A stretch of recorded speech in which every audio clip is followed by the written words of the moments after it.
내가 누려왔던 모든 것들이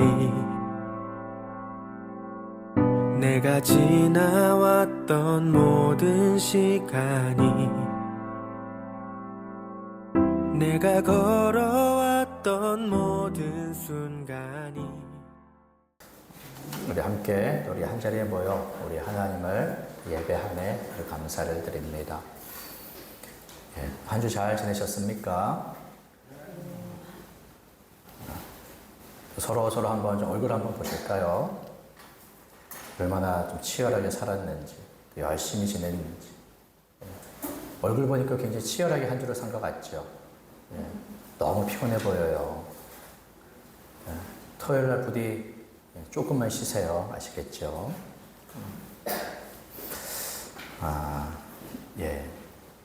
옆에도 한번 보세요. 나무에 이제 싹이 나면서 저 나무 보려고 저희가 창문을 낸 거거든요. 드디어 이제 잎이 자라면서 볼만해졌습니다.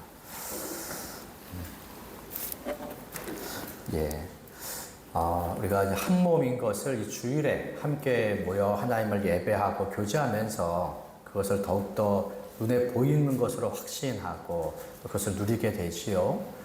그러면서도 그 믿음, 우리 하나됨의 그 믿음을 주중의 삶으로도 함께 우리가 좀 나타내 보여야 됩니다. 서로 연락하고 또 교제하고 교회가 정한 어떤 공적인 이런 시간들이 있지만 또 개개인마다 서로를 돌보고 살피면서 함께 또 기도한다거나 또 만난다거나 또 교제한다거나 그런 일들에 아주 힘을 써야 됩니다.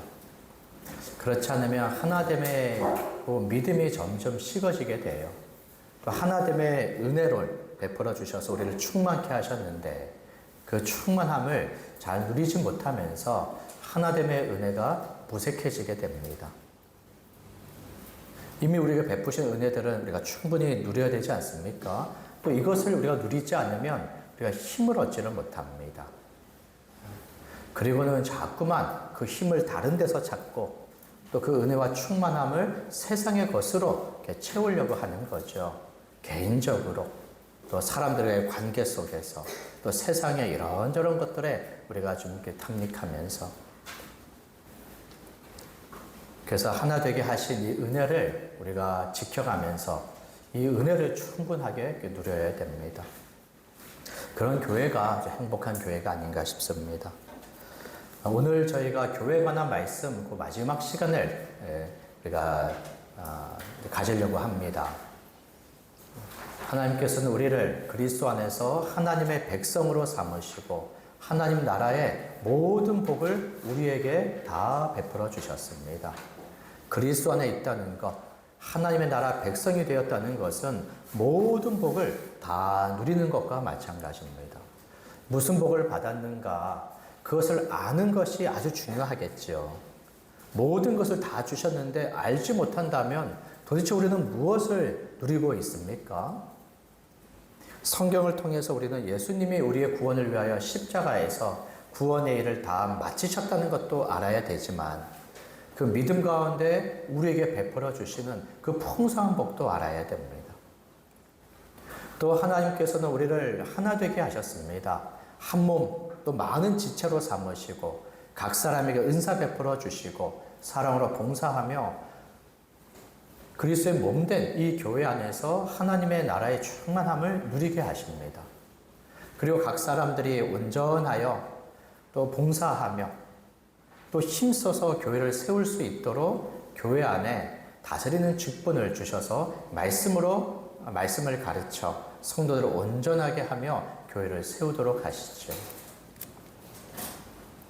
이런 모든 일들과 함께 하나님께서 교회 주신 사명도 있습니다. 우리에게 베풀어 주신 모든 은혜에 감사함으로 드리는 예배, 또 하나님을 더 잘 알고 믿음으로 자라가기 위한 말씀의 양육, 또 온 세상에 복음을 전하도록 하는 복음의 전도, 이런 사명도 가지고 있지요. 이 모든 일들에 우리는 하나님의 은혜가 참으로 필요한 사람들입니다. 믿음을 가지고 믿음에 자라나며 온전하여 모든 선한 일을 행할 때도 하나님의 은혜로서 이 모든 것을 감당할 수가 있죠. 또 우리에게 주신 사명들도 마찬가지입니다.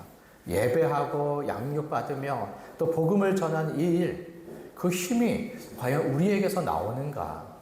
우리에게 그 지혜와 힘이 있는가라고 할 때 그렇지 않습니다. 또 여기에 사람의 수가 많으면 더 큰 힘을 가지고 무엇인지 감당할 수 있느냐라고 할 때 그렇지도 않을 거예요. 사람이 많이 모여 있으면 그 차이들이 너무나 크죠. 그 차이들 속에 오히려 믿음과 다툼, 갈등이 벌어질 기회들이 오히려 많습니다. 그렇다고 해서 우리가 모이지 않으면 안 되죠. 더 그냥 적은 수로 만족해서는 안 되겠습니다.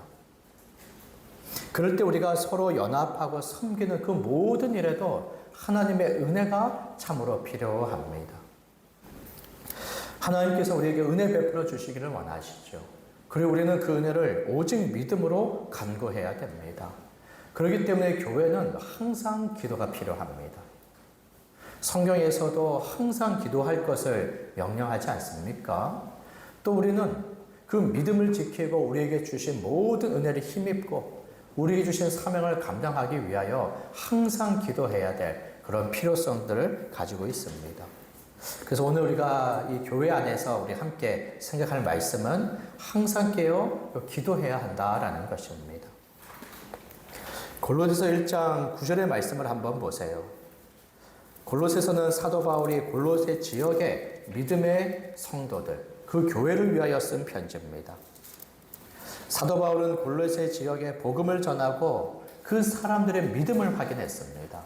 또 믿음의 열매로 사랑이 나타나는 것을 보면서 정말 저들에게 믿음이 있구나라고 하는 것을 확신했습니다. 또 믿음에 있는 믿음의 사람들이 가지고 있는 것은 소망입니다. 소망.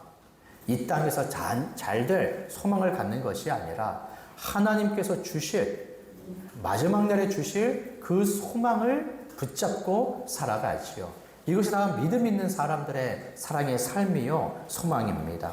이것을 확인하고는 그들은 참으로 구원받은 하나님의 백성이다라고 하는 확신을 갖습니다. 1장 3절부터 5절 말씀을 같이 한번 읽어보겠습니다. 시작.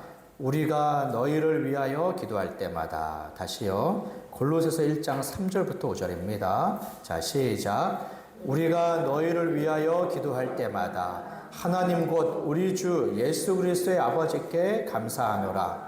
이는 그리스도 예수 안에 너희의 믿음과 모든 성도에 대한 사랑을 들었으며 너희를 위하여 하늘에 쌓아둔 소망으로 말미암음이니 곧 너희가 전에 복음 진리의 말씀을 들은 것이라.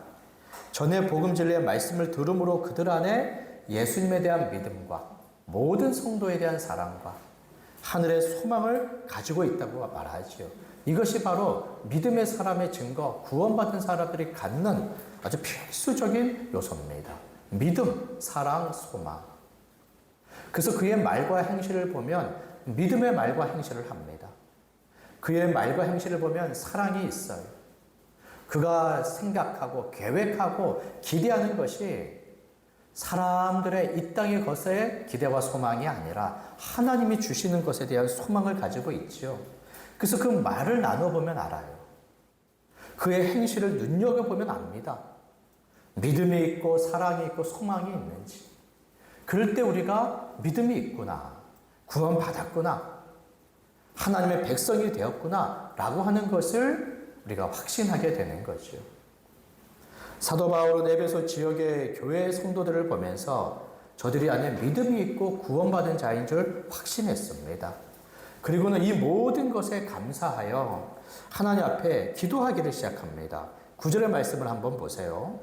이로써 우리도 듣던 날부터 너희를 위하여 기도하기를 그치지 아니하고. 이미 진리의 말씀 위에 믿음이 있고 구원의 은혜를 입었지만 사도 바울은 그들을 위하여 계속해서 기도할 것이 있습니다. 그의 기도의 말을 한번 들어보세요. 너희를 위하여 기도하기를 그치지 아니하고 계속해서 기도하는 것이요. 항상 교회를 위하여 기도하는 것입니다. 그것뿐만 아닙니다. 사도 바울은 여기 골로새 지역의 교회뿐만 아니라 에베소 지역, 또 빌립보 지역, 또 데살로니가 지역, 이방 지역의 교회가 세워진 곳곳마다 그들을 위하여 계속해서 기도합니다. 각 서신서의 1장의 그 첫머리에 하나님의 구원 베풀어 주심에 감사하고 그리고 이어서 나오는 게 교회를 위한 기도입니다. 교회를 위하여 기도할 때도 항상 기도한다라고 말을 하지요. 로마서에서도 항상 내 기도에 쉬지 않고 너희를 말하며, 또 에베소서에서도 내가 기도할 때 기억하며 너희로 말미암아 감사하기를 그치지 않고, 빌립보서에서도 간구할 때마다 너희 무리를 위하여 기쁨으로 항상 간구하며, 교회를 위하여 사도 바울은 항상 기도하지요. 항상. 사도 바울뿐만이 아니었습니다. 에바브로라고 하는 이 성도는 골로새 교회를 위하여 이렇게 그에 대해서 이야기합니다. 그가 항상 너희를 위하여 애써 기도하여 너희로 하나님의 모든 뜻 가운데서 완전하고 확신 있게 서기를 구하노니, 에바브로라고 하는 이 사람이 골로새 교회를 위하여 기도합니다. 그가 항상 너희를 위하여 애써 기도하였다. 항상 애써서. 초대교회는 처음부터 기도에 힘썼던 교회입니다. 사도의 가르침을 받고 교제하고 또 떡을 떼며 성찬을 통하여서 그리스도 십자가 죽으심을 날마다 기억하며 또한 한 가지 했던 것이 바로 기도예요. 기도하기를 힘썼다라고 말을 하죠.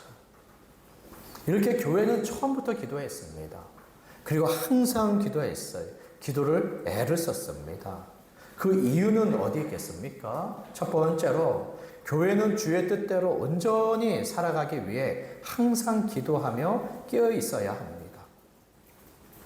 하나님 앞에서 그 뜻대로 온전히 서기 위하여, 온전히 살아가기 위하여 항상 깨어 기도해야 됩니다.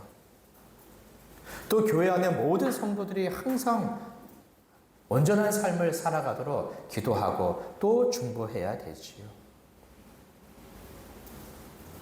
교회 안에서 쉬지 말아야 할 것, 교회 안에서 항상 있어야 할 것이 바로 기도라는 것입니다. 교회는 너무나 기도가 필요합니다. 교회가 필요하다라는 것은 모든 성도, 각각의 성도, 그들 모두 참 기도가 필요하다라는 것이죠. 어째서 기도가 필요합니까? 우리 하나님께서는 흑암의 권세에서 우리를 건져내어 하나님의 나라로 우리를 옮기시고 하나님의 거룩한 백성으로 삼으신 때로부터 세상과 구별된 삶을 살아가기를 원하십니다. 거룩한 하나님 나라에 들어온 거룩한 하나님의 백성으로서 거룩한 계명을 가지고 있습니다. 이 거룩함은 악한 세상과 음란한 세상과 구별되는 것입니다. 하나님에 대하여 우리가 속한 하나님의 나라에 대하여 또 거룩한 계명에 대하여 모든 것이 세상과 구별되지요. 이 구별된 삶을 살아가기 위하여 우리는 항상 기도가 필요합니다. 그렇지 않으면 쉽게 옛사람의 옛 본성으로 우리가 살아가게 되고 악한 세상의 유혹을 받는 것이 너무나 일수입니다. 그 유혹에 한번 빠져 큰 시험에 걸리면 몇 주를, 몇 달을 우리가 믿음에 허덕거리게 되지요. 그런 경험들이 있지 않습니까? 하나님의 거룩한 백성의 거룩한 삶을 살아가기 위하여 항상 기도가 필요합니다. 또 우리가 지난번에 말씀을 나눈 것과 같이 하나님께서 오로지 교회 안에 특별한 사명을 주셨어요.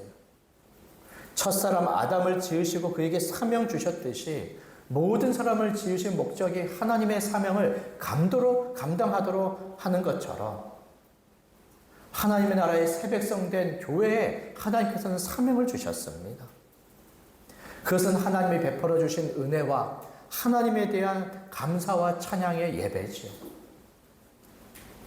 또 하나님의 말씀을 배우며 온전한 자로 자라가서 봉사하며 섬기도록 하기 위한 양육이지요. 온 세상의 모든 사람들에게 찾아가서 복음을 전하는 전도지요. 오로지 세상에 없는 교회에만 이러한 특별한 사명을 주셨습니다.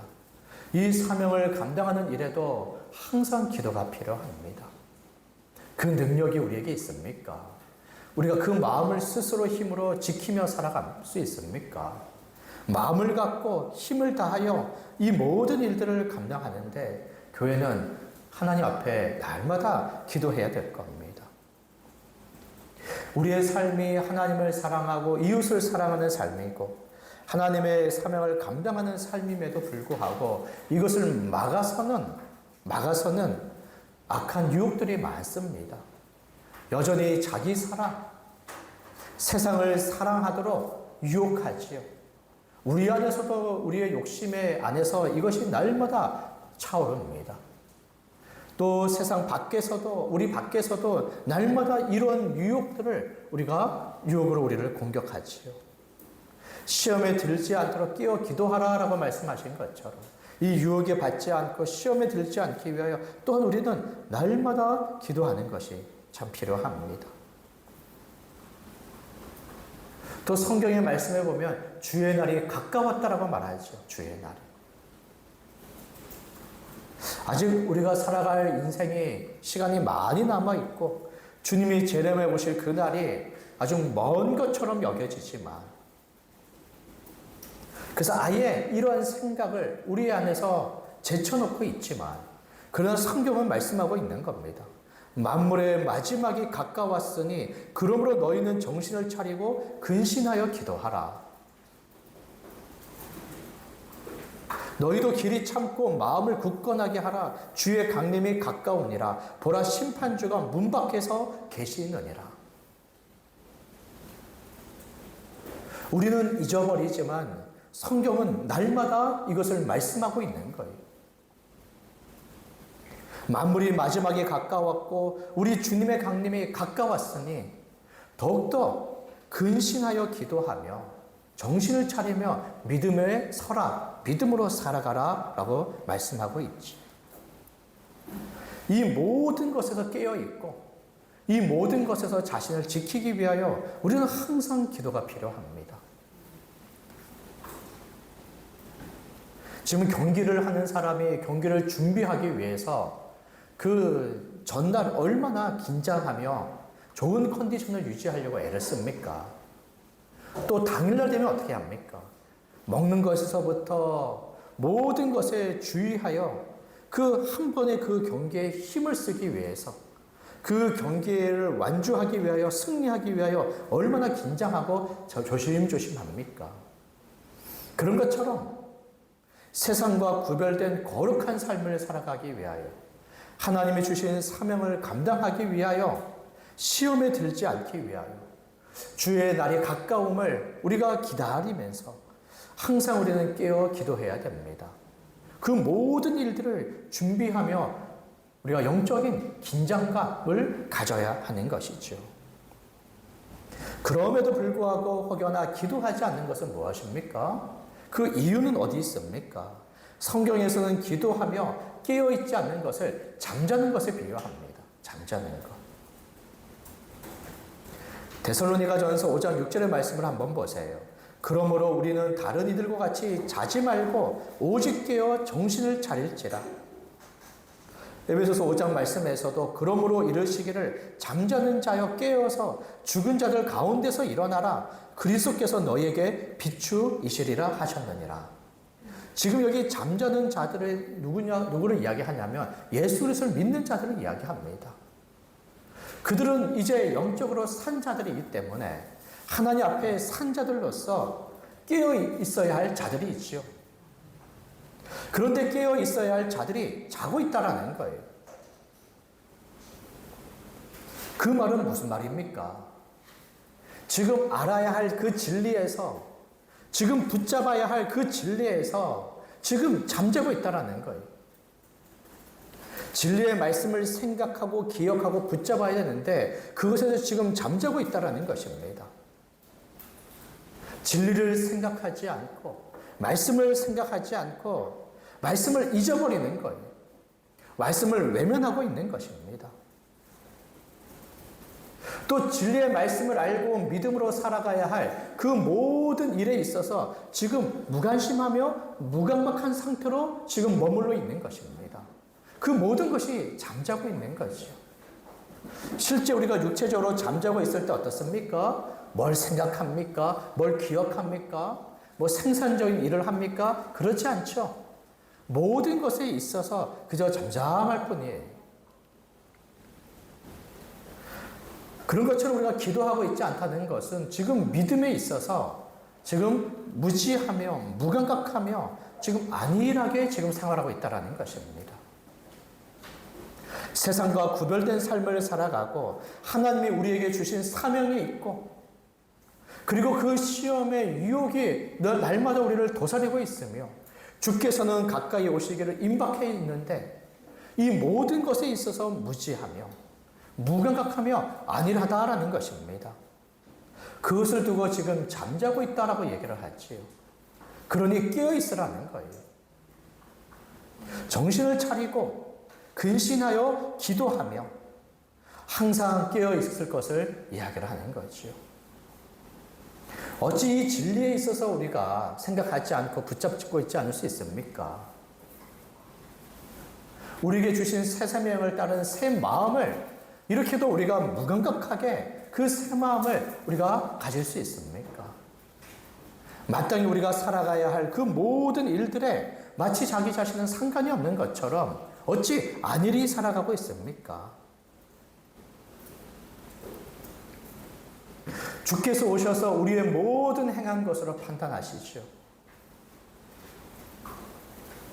우리가 행한 모든 일로 심판하십니다.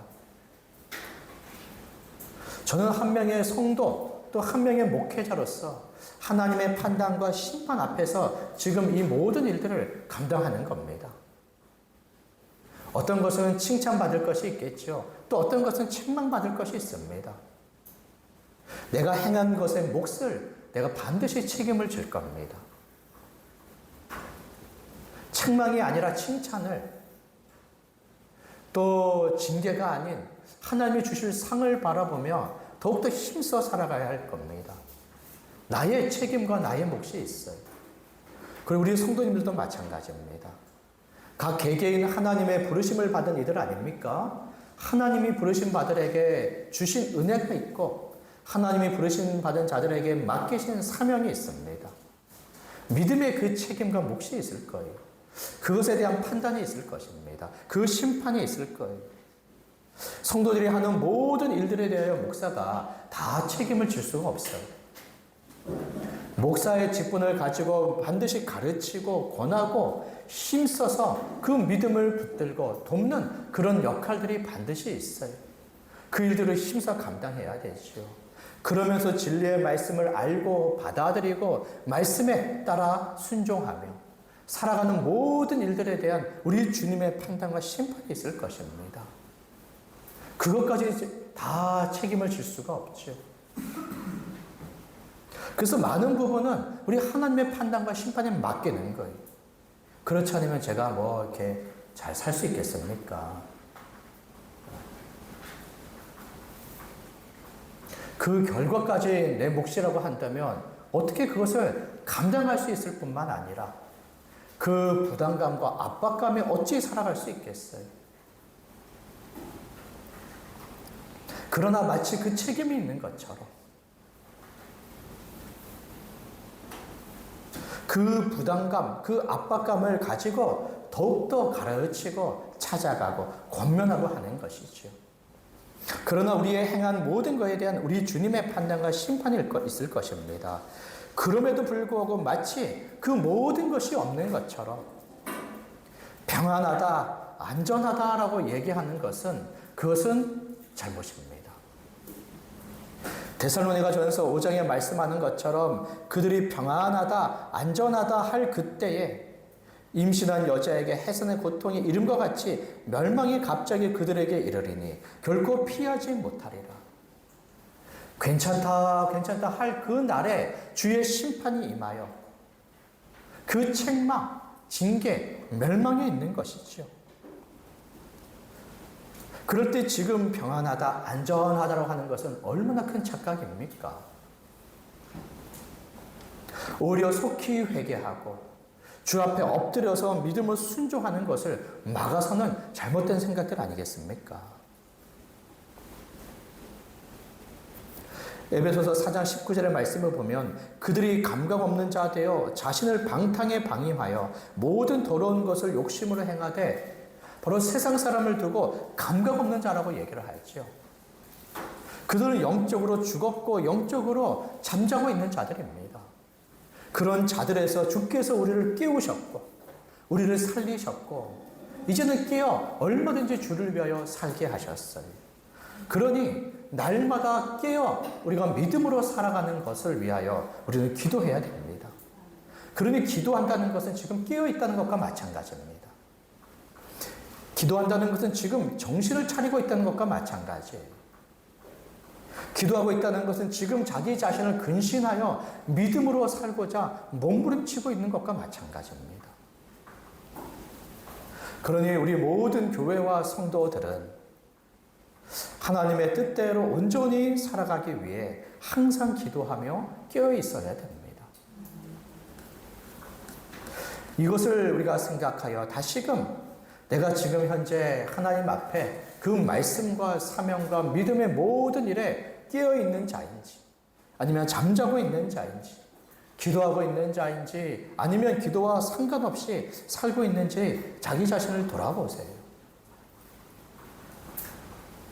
그리고는 다시금 깨어 기도하며 믿음으로 살아가야 할 것입니다. 그럴 때 우리가 두 번째 우리 생각해 볼 것은 그러면 무엇을 위해 기도해야 되느냐라는 것입니다. 항상 깨어 있어 기도해야 된다면 무엇을 위하여 기도할 것이냐라는 것이죠. 모든 사람들은 다 자신들의 필요가 있습니다. 자신의 필요가 있어요. 육신적인 필요가 있고 또 심적인 필요가 있을 것입니다. 또 자기의 필요뿐만 아니라 가족의 필요도 있겠죠. 그 많은 필요들 속에 우리는 무엇을 우선으로 삼고 무엇을 주의 말씀으로 삼아야 되겠습니까? 오늘 골로새서 1장 9절부터 12절의 말씀에 보면 사도 바울이 교회를 위하여 기도하는 그 내용들이 나옵니다. 사도 바울이 항상 교회를 위하여 기도할 때 이것을 우선순위로 삼고 있는 것이죠. 이것이 교회 안에 먼저 있어야 되고 항상 있어야 할 것으로 지금 여기고 있습니다. 이것을 본다면 우리의 기도의 내용과 기도의 제목도 날마다 말씀을 통하여 수정하고 보완해야 될 겁니다. 육신을 위한 간구가 필요하지만 날마다 육신을 위한 간구만 간구한다면 그것은 올바르지 못할 거예요. 우리의 마음의 심적인 무엇인가를 우리가 구하는 것은 참으로 필요하지만 날마다 심적인 것만을 위하여 구한다면 그것은 충분한 기도가 아닐 겁니다. 기도의 제목과 기도의 내용도 돌아봐야 될 거예요. 하나님의 백성으로서 합한 것인지 충분한 것인지 올바른 것인지 그것을 봐야 되는 것입니다.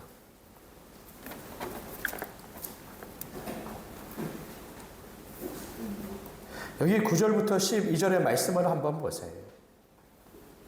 중간에 보시면 모든 신령한 지혜와 총명에 하나님의 뜻을 아는 것으로 채우게 하시고 이것을 사도 바울이 교회를 위하여 간구하고 있습니다.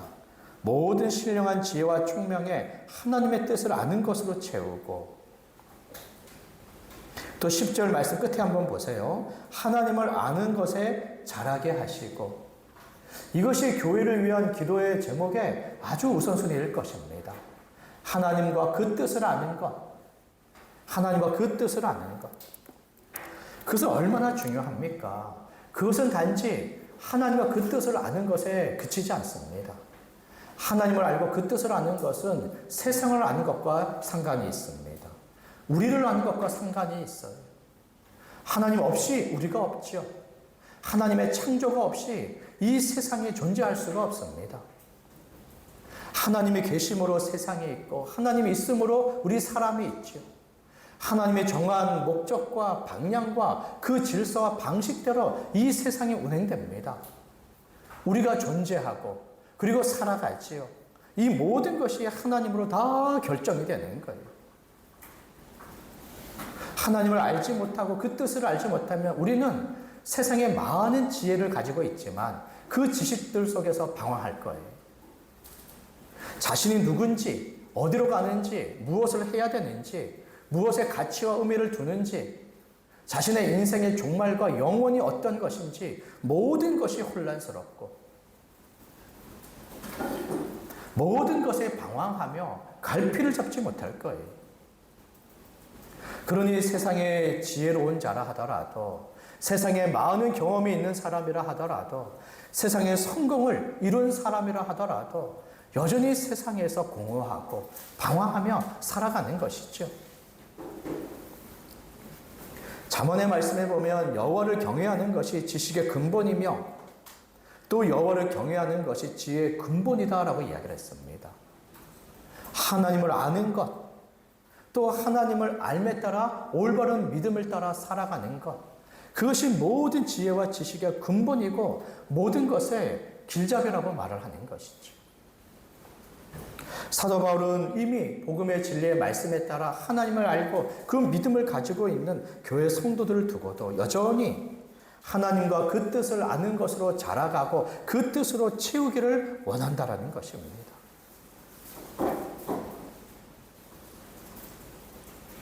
요한복음 17장에서는 영생은 곧 유일하신 참 하나님과 그가 보내신 자 예수 그리스도를 아는 것이라고 말하지.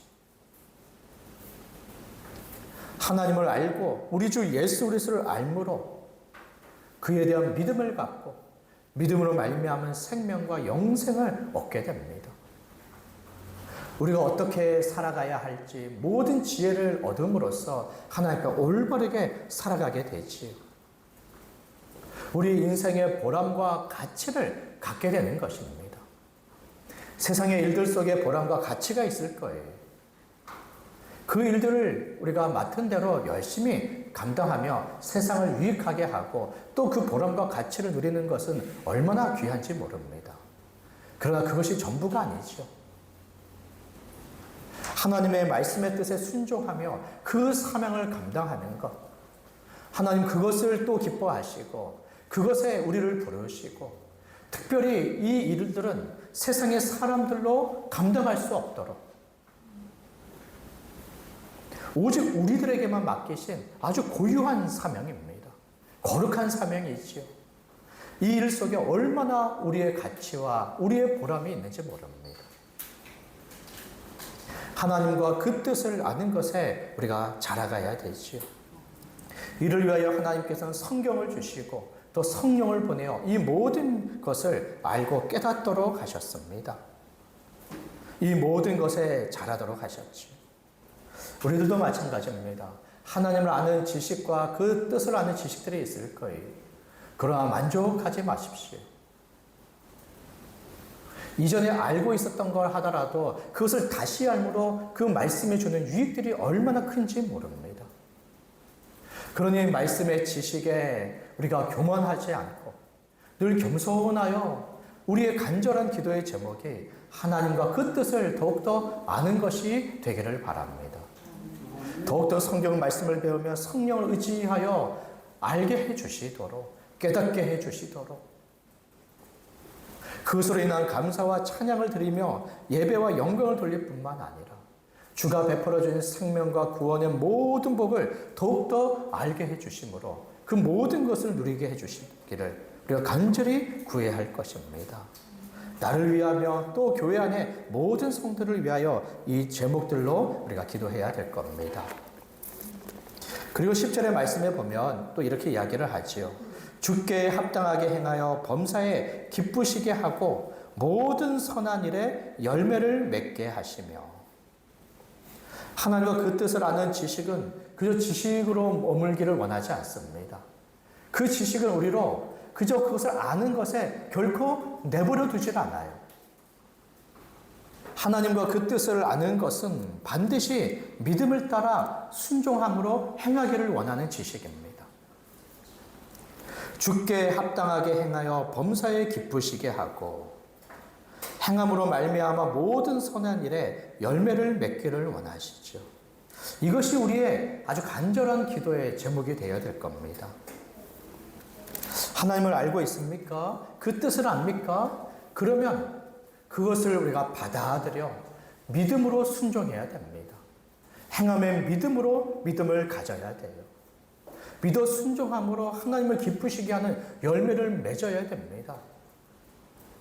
우리가 봄이 되어 씨를 심으면 가을에 거두기를 기대하는 것처럼 자녀를 양육하면 어느새 자녀가 자라서 이제는 자신의 본분의 일들을 하기를 원하는 것처럼 교사가 학생들에게 그 수업을 가르치면 이제는 이해해서 어엿한 사회인이 되기를 바라는 것처럼 하나님께서 예수 그리스도의 부활의 생명을 우리에게 심겨주신 것은 그 말씀에 대한 믿음을 가지고 자라 하나님의 그 일들을 감당하며 그 선한 열매를 맺기를 원하시는 거예요.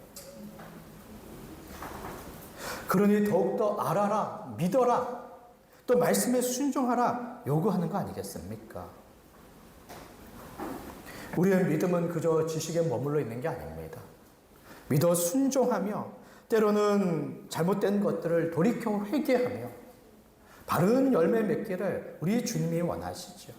이것을 우리들도 아주 간절히 원해야 됩니다. 매일매일 이것에 간구하며 씨름해야 되죠. 매주마다 간구하며 씨름해야 됩니다. 하루를 돌아볼 수 있어야 됩니다. 한 주를 돌아볼 수 있어야 돼요. 그때 그저 내가 원하는 계획과 스케줄로만 다 됐다라고 안심할 것이 아니라 주가 기뻐하시는 그 일들을 내가 무엇을 행했고 어떤 열매를 맺었는지 하루를 마치며 주께서 기뻐하실 열매가 있는지 이 한 주를 돌아보고 이 주님 앞에 예배하러 나올 때 이 한 주 동안에 씨름하며 주께 드릴 그런 열매가 있는지를 우리가 계산하고 돌아봐야 되지요. 이것에 우리는 힘써 기도해야 할 것입니다. 어디 우리 자신뿐이겠습니까? 내 자녀는 과연 어떠한 행함과 열매를 맺고 있는지 그저 공부만 잘하면 다 됩니까? 그것으로 충분합니까? 그저 친구들하고 그냥 다투지 않고 사이좋게 잘 지내면 그러면 다 괜찮습니까? 그렇지 않아요. 나를 하나님의 자녀 백성으로 부르심 받은 같이 하나님께서 우리 자녀를 부르시지 않았습니까? 그리고 우리를 그의 대리인으로 하나님의 대리인으로 삼아 주셨어요. 그럴 때 말씀을 가르쳐야죠. 말씀을 따라 행하는지를 봐야죠. 그리고 그 열매를 맺고 있는지 우리가 따져봐야죠. 그리고는 다시 자녀 교육을 시켜야 됩니다. 자녀의 양육을 다시 시켜야 되는 거예요. 나는 지금 부모로서 공부만 시키고 있는지, 그저 먹을 것만을 주고 있는지, 말씀은 가르치는지, 자녀가 말씀에 대한 믿음을 따라 살아가고 있는지, 이제는 그 스스로 말씀을 보며 기도하며 하나님의 믿음을 따라 그 스스로 지금 살아가고 있는지를 다져봐야지요. 자기 자신과 자신의 미래만을 염려하며 자신만을 위하여 계획하는지, 아니면 이웃을 돌아보며 교회를 생각하며 어떻게 내가 섬길까를 기대하는지, 먼저 자신을 돌아봐야 될 겁니다. 그리고 모두를 돌아보며 하나님 앞에 간구해야 되시오. 사도 바울은 복음을 전하여 교회가 세워진 이후 교회를 그냥 내팽개치지 않았습니다. 하나님이 돌봐주시겠지 하나님에게만 맡기지 않았어요. 마땅히 자신이 해야 될 책임, 기도하는 것, 또 부지런히 말씀 가르치는 그 모든 일에 힘을 썼습니다. 그러니 그가 이렇게 이야기하는 거 아닙니까? 우리도 듣던 날부터 너희를 위하여 기도하기를 그치지 않는다. 하나님을 알고 합당히 행하여 그 열매를 맺도록 기도하며 또 골로새서 이 말씀을 편지를 써서 말씀을 계속해서 전하고 가르치고 있는 것이겠습니다. 또 사도 바울이 무엇을 위하여 간구를 하고 있습니까? 11절의 말씀을 한번 보세요. 그의 영광의 힘을 따라 모든 능력으로 능하게 하시며 기쁨으로 모든 견딤과 오래 참음에 이르게 하시고 믿음을 지키고 유혹을 이기며 하나님의 뜻에 순종하며 하나님의 사명을 감당할 때 그 모든 것은 참으로 힘이 필요하고 능력이 필요할 겁니다. 견디며 오래 참아야 할 것이에요. 그럴 때 사도 바울은 교회 성도들이 하나님으로부터 베푸시는 그 힘과 능력을 간구하고 있습니다. 믿음의 시작은 하나님으로부터 말미암은 것이죠. 그리고 우리가 믿음으로 살아가는 모든 일에 하나님이 도우시고 역사하십니다. 하나님이 우리에게 주신 사명은 그저 우리의 힘으로만 감당하도록 두신 것이 아니라 우리에게 힘과 지혜와 능력을 주시며 그것을 기꺼이 감당할 수 있게 하시죠. 그래서 하나님 앞에 간구하는 것입니다. 하나님의 힘과 능력으로 힘있게 하시고 또 그 힘을 따라 모든 일에 견디며 또 버티며 또 참게 해 주시기를.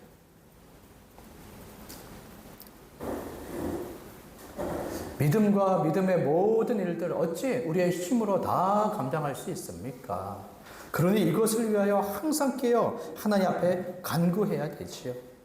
간구하는 자에게 우리 하나님께서 도우시고 또 모든 필요를 아시며 또 때를 따라 그 은혜들을 베풀어 주십니다. 빌립보서 말씀도 이렇게 이야기를 하죠. 그리스도를 위하여 너희에게 은혜를 주시는 것은 다만 그를 믿을 뿐 아니라 또한 그를 위하여 고난도 받게 하려 하심이라. 우리에게 은혜의 주심으로 믿으며 또 고난을 능히 받게 하신다라는 거예요. 이 모든 것에 우리 하나님께서 은혜 주십니다. 또 에베소서에서도 구원뿐만 아니라 믿음도 다 하나님의 은혜의 선물로 말미암은 것이다 라고 말씀해 주고 있습니다. 그러니 우리는 믿음에 따라 모든 일을 감당하는 이 힘을 얻기 위하여 날마다 깨어 우리 하나님 앞에 기도해야 될 것입니다. 또 12절에 무엇을 이야기를 합니까? 우리로 하여금 빛 가운데서 성도의 기업의 부분을 얻기에 합당하게 하신 아버지께 감사하게 하시기를 원하노라. 하나님께서는 우리를 하늘 나라 백성, 성도로 부르시며 기업의 복을 얻게 하셨습니다. 이미 주신 은혜들이 아주 넘쳐나요.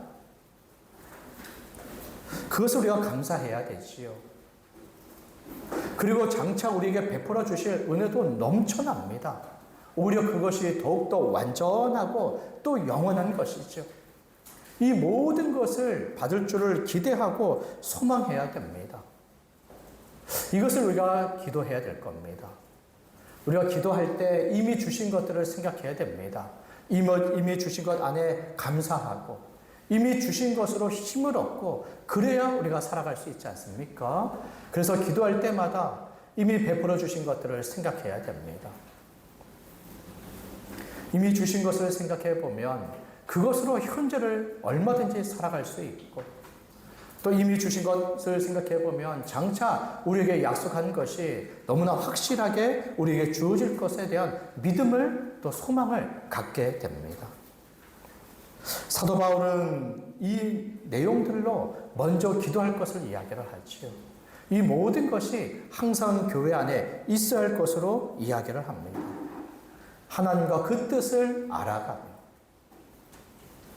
그 믿음에 따라 합당히 행하며 모든 선한 일에 열매를 많이 맺으며 또 하나님의 주신 힘과 능력에 따라 그 모든 것을 감당하며 오래 참고 견디며 또 하나님이 주신 복으로 인하여 감사하고 또 기대하고 소망할 것을 그 은혜가 우리 안에 차고 넘침으로 우리는 얼마든지 믿음으로 살아가며 믿음으로 모든 일들을 우리가 감당할 수가 있을 것입니다.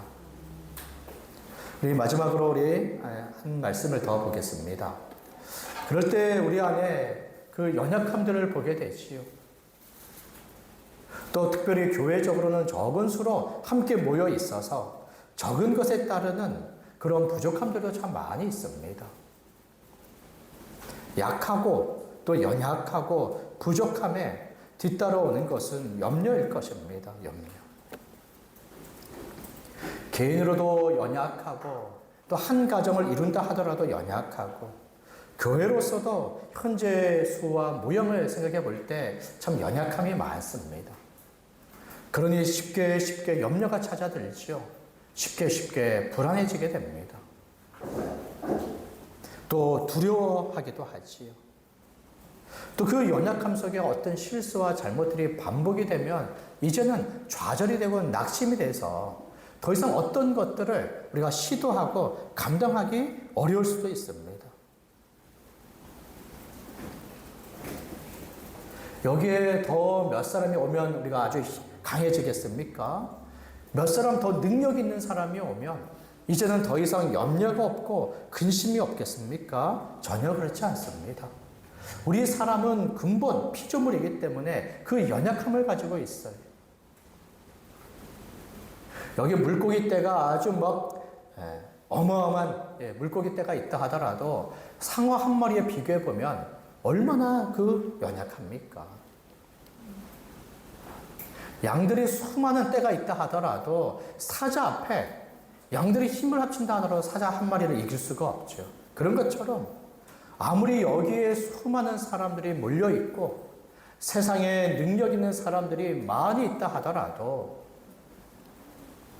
하나님이 주시는 그런 힘과 비교해 보면 우리는 아무것도 아닌 자라고 말할 수 있습니다. 그런데 하나님에 대한 믿음, 또 하나님의 말씀에 대한 순종, 그 모든 사명을 감당하는 것은 우리의 힘으로 결코 감당할 수 없는 그런 일들입니다. 이미 감당할 수 있었다면 죄인일 때 우리는 이미 감당했고 그때 우리가 하나님 앞에 의인으로 섰을 것입니다. 그러기에 우리는 우리의 연약함, 부족함 속에 많은 염려를 가지고 있고 근심과 걱정을 가지고 있어요. 그러니 우리의 말마다 이 부정적인 말들이 이미 입에 달고 있지요. 할 수 없다, 어렵다, 못한다, 이런 말들을 늘 가지고 살아가는 것이 우리입니다. 개인으로도 그렇죠. 가정으로도 그렇습니다. 그러니 자기의 삶과 가정으로서의 그런 삶을 어떤 이들은 포기하려고 하고까지 하지 않습니까? 교회도 마찬가지. 목사가 어디 능력이 있습니까? 또 함께 모여있는 우리들도 다 능력이 있습니까? 그러니 목사에서부터 모든 성도들도 우리는 할 수 없다. 늘 할 수 없다. 어렵다. 힘들다. 이런 말들이 늘 입에 달고 있지요. 그것이 또 한편 우리들의 본 모습이에요. 그러면 어떻게 합니까?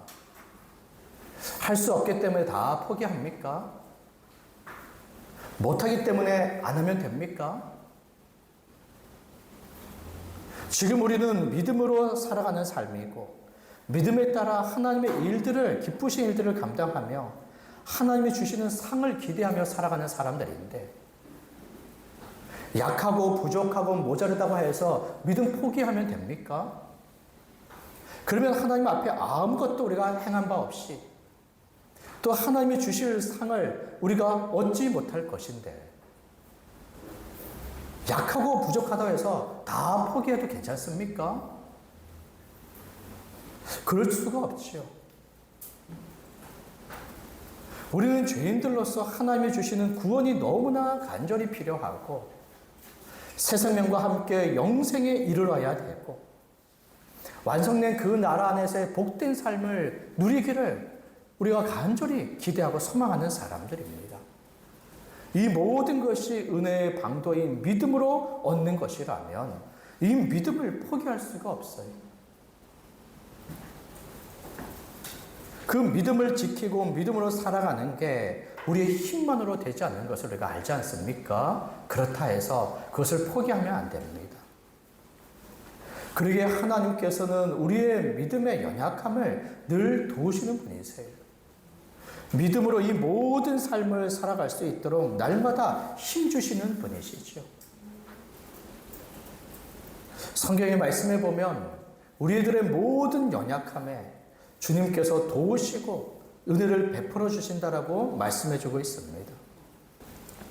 에베소서 말씀해 보면 우리 주 예수 그리스도의 하나님 영광의 아버지께서 지혜와 계시의 영을 너희에게 주사 하나님을 알게 하시고 지혜와 계시의 영, 성령을 통하여 날마다 하나님을 알도록 도우시며 또 누구든지 지혜가 부족하거든 모든 사람에게 후히 주시고 꾸짖지 아니하시는 하나님께 구하라 그리하면 주시겠다라고 말씀하시죠. 사도 바울은 오히려 자신의 능력이 약할 때 하나님의 도우심이 있기에 오히려 그것을 자신의 약한 것에 좌절하지 않고 우리의 약한 것을 기뻐하고 자랑하기까지 합니다. 하나님은 약한 우리를 내버려 두지 않으세요. 그의 힘과 능력으로 강하게 하시고 아주 온전하게 하시죠. 주의 일을 감당할 때 함께할 동역자가 없습니까? 주를 섬기려고 할 때 함께 일할 일꾼이 없습니까?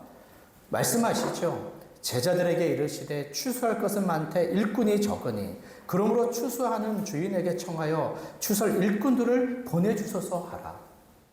지혜가 부족할 때, 힘이 부족할 때, 능력이 부족할 때, 함께 일할 일꾼이 부족할 때, 또 먼저 그의 나라와 의를 구할 때 우리가 이 먹고 살아가는 이 문제로 인한 우리가 근심과 걱정이 있지요.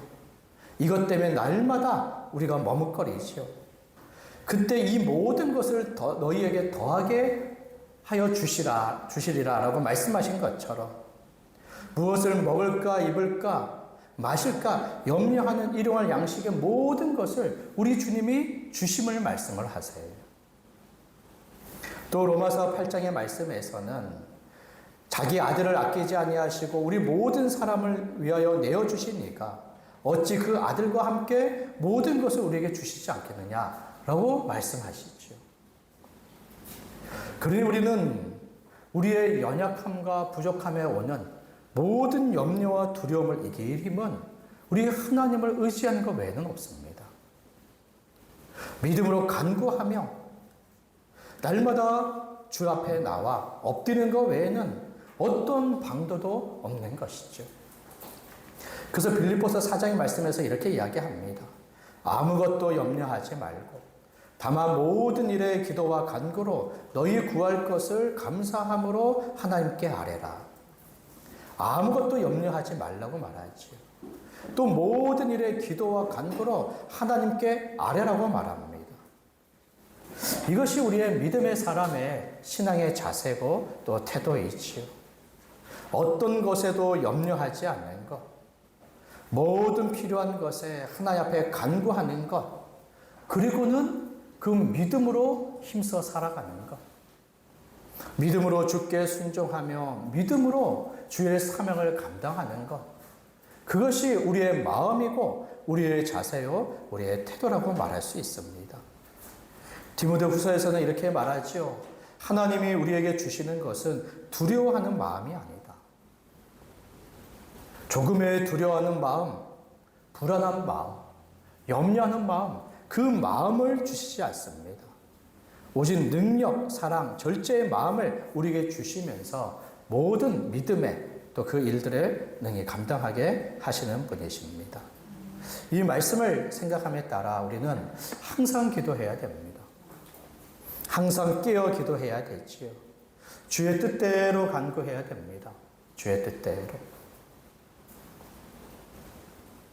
또 우리를 한 몸으로 불러주셨기에 함께 기도하는 것이 참으로 필요합니다.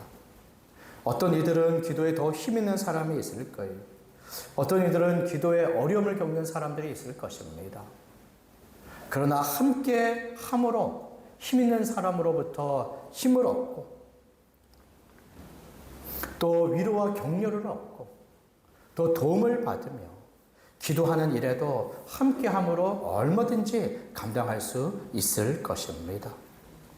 이 기도함으로 개인의 염려, 또 가정의 염려, 교회의 모든 염려를 우리가 능히 이길 수 있습니다. 믿음을 주시고 믿음으로 살도록 말씀하신 그 모든 일들을 우리가 힘있게 감당하며 또 시험을 이기며 우리가 날마다 하나님 앞에 온전히 우리가 서게 될 것입니다. 마지막으로 우리 교회를 위하여 우리 항상 기도합시다. 교회 필요들이 너무나 산적해 있어요. 이것을 위하여 누가 기도하고 있습니까? 사도 바울이 교회를 위하여 기도하고 또 에바브라가 골로새 교회를 위하여 기도하듯이 우리도 교회를 위하여 기도합니다.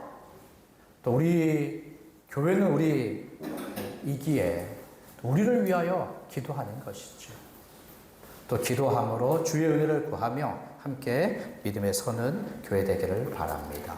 우리 기도하겠습니다. 예루살렘